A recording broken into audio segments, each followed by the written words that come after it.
Ito pa mga gwapo, mga gwapa. Makinig ang may pandinig. Ito binigay rin to sa akin kanina. Alas 7. Kaninang 7. Ito ba? Babasahin ko sa inyo mga gwapo, mga gwapa. Nasa Isaiah 60:20. Ang pamimigati mo ay matatapos na. Akong si Yahweh ang magiging liwanag mo habang panahon. Di tulad ng araw na lumulubog sa dapit hapon. Amen. Oh, ang galing naman ito. Ang galing ng binigay sa akin, no? Nakakaano ng puso. Nakakasaya. Ang pamimigati mo ay matatapos na. Akong si Yahweh ang magiging liwanag mo habang panahon. Ang ganda ng ano niya, habang panahon. Di tulad ng araw na lumulubog sa dapit hapon. Ibig sabihin, siya ang tunay kong liwanag habang panahon. Ang ganda habang panahon. Ang ganda. Taka ako dito kasi may tupi, oh. May tupi nasa 62. Patotoo ko lang, ha. Tapos binasa ko tong mga nandito. Nakakatuwa. Parang pinabasa niya sa akin tong mga ito nandito sa binasa ko lahat. Nakakasiya, damdamin, nakakasiya. Lalo na yan nandito sa 62. Basahin niya.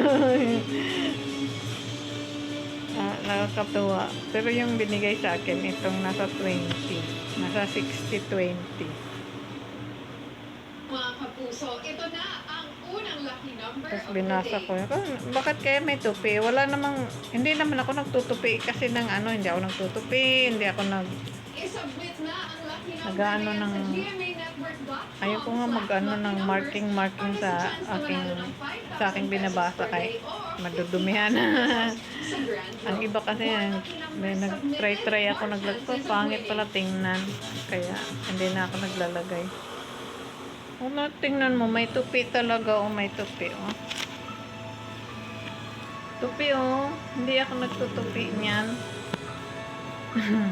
Ang ganda. Tapos binasa ko yung nasa 61 sa 62. Kumbaga nakaka-inlove.